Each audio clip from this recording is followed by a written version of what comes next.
Hello दोस्तों, welcome my YouTube channel metal 2.0 classes में आपका स्वागत है।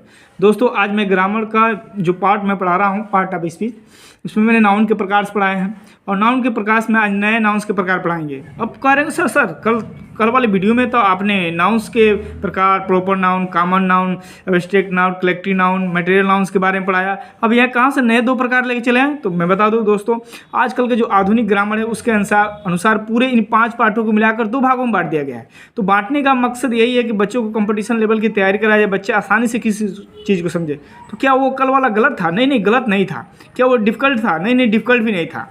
क्योंकि ईजिली तरीके से समझना है, हर क्षेत्र का अलग अलग व्याख्यान है, तो उस क्षेत्र का वो भी समझना जरूरी है और इस तरह ये भी समझना है। अगर ये दोनों प्रकारों को हम समझ लेते हैं तो बहुत ईजी तरीका हो जाएगा समझने का। तो ये चीज़ें हमारे लिए बहुत अच्छी है। तो ये तो उससे भी आसान है, काउंटेबल नाउन, अनकाउंटेबल नाउन। तो चलिए हम जानते हैं कि हम शब्दों से ही इसका अर्थ निकाल लेते हैं। तो आगे दिया है काउंटेबल नाउन। काउंटेबल नाउन मतलब वो नाउन जिसको हम काउंट कर सकें, अनकाउंटेबल नाउन जिसको हम काउंट नहीं कर सकें। अब कैसे कर रहा है कि गणनीय संख्या, इसको बोलते हैं गणनीय संख्या। तो जिस नाउन संज्ञा को हम गिन सकते हैं उसे काउंटेबल नाउन कहते हैं, यानी गणनीय संज्ञा कहते हैं। कौन सा संज्ञा कहते हैं? गणनीय संज्ञा कहते हैं। अब देखिए टेबल, अब टेबल हजारों हो, लाखों हो, करोड़ों हम गिन सकते हैं। चेयर्स, कितनाओं संख्या में हम चेयर्स को गिन सकते हैं कि नहीं गिन सकते हैं।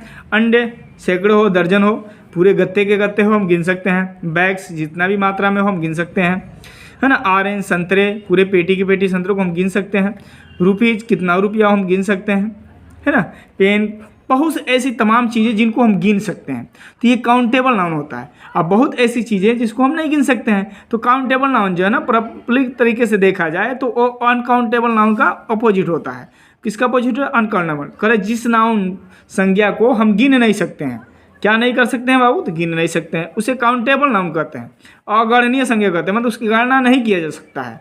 अब बहुत ऐसी चीज़ें जिसको हम गिन नहीं सकते हैं, कुछ चीज़ों को हम अनुमान लगाते हैं, कुछ चीज़ों को माप तोल करते हैं, तो ये चीज़ें हैं ना। अब कह रहे हैं मिल्क, मिल्क क्या होता है? मिल्क माने दूध। दूध को क्या कर सकते हैं? हम गिन सकते हैं 11 का दूध, 12 दूध, 13 दूध, ऐसा है? नहीं, ऐसा तो नहीं हो सकता है।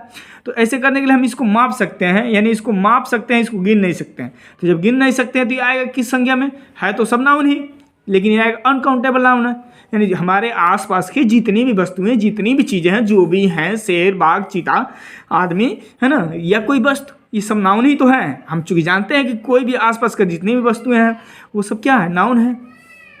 तो नाउन है, तो नाउन को हम गिन नहीं सकते हैं। शुगर को हम माप सकते हैं, तौल सकते हैं, गिन सकते हैं क्या? नहीं। 11 चीनी, 12 चीनी, कितना गिने? गिनते थक जाएंगे, यानी आदमी चल के हम नहीं इसको गिन पाएंगे, तो ये भी क्या हो जाएगा? अनकाउंटेबल नाउन हो जाएगा।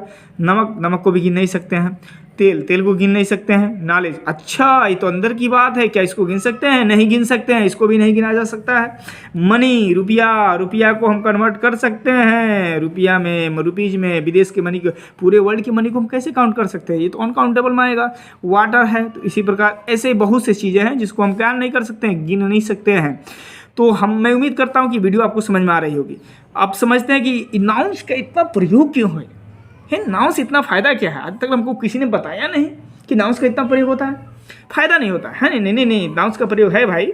हम कंपटीशन के ज़माने में जी रहे हैं, तो नाउन्स का प्रयोग हुआ नहीं। नाउन्स को समझना है, नाउन्स नहीं समझेंगे तो बहुत सी चीज़ों को नहीं समझ पाएंगे, बहुत सी कंपटीशन में फेल हो जाएंगे। अब कैसे? देखिए, मैंने एक छोटा सा एग्जाम्पल लिया है और इसके बारे में बता रहे हैं। आप जानते हैं कि हम पार्ट ऑफ स्पीच पढ़ रहे हैं। पार्ट ऑफ स्पीच में हम अब जानते हैं कि सेंटेंस, यानी पार्ट ऑफ स्पीच एक प्रकार का सेंटेंस है। सेंटेंस को तो उसके बारे में समझते हैं। अब क्यों है नाउन्स का इतना इम्पोर्टेंट, तो समझ लीजिए। किसी भी सेंटेंस को बनाने के लिए सबसे पहले हम किस चीज़ का प्रयोग करते हैं? तो सब्जेक्ट का। उसमें वर्ब होता है, उसमें ऑब्जेक्ट होता है, इसमें ईटीसी होता है, बहुत सी चीज़ें होती हैं उसमें। होती है ना? बिल्कुल होती हैं।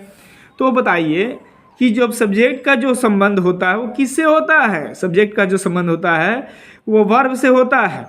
अगर सब्जेक्ट समझ में नहीं तो वर्ब क्या, कौन सा वर्ब पूरा करना ही नहीं। और ऑब्जेक्ट भी क्या है? एक प्रकार का नाउन है। क्या है जी? नाउन है। सब्जेक्ट भी क्या है? नाउन है। ये भी नाउन है। अब नाउन है तो ये जो है नाउन होगा, ये प्रनाउन भी हो सकता है। तो प्रनाउन भी तो एक प्रकार का नाउन है। ये आपको अगले वीडियो में मैं समझा सकता हूँ जब प्रनाउंस पढ़ाऊँगा। तो ये सब चीज़ें समझना है। अब ये कहने का मतलब है कि नाउन है तो ये नाउन है। तो नाउन का प्रयोग हम इसके लिए कैसे करेंगे? या मान लीजिए कि यहाँ सब्जेक्ट में हमारा कोई दिया है, तो सब्जेक्ट अगर दिया एक वचन, तो हमारा वर्ब क्रिया में क्या होगा? जो हमारा सब्जेक्ट क्रिया का लगेगा वो एक वचन के अनुसार ही लगेगा। अगर ये बहुवचन है तो इसका जो सब जो क्रिया हो बहुवचन के हिसाब से लगेगा।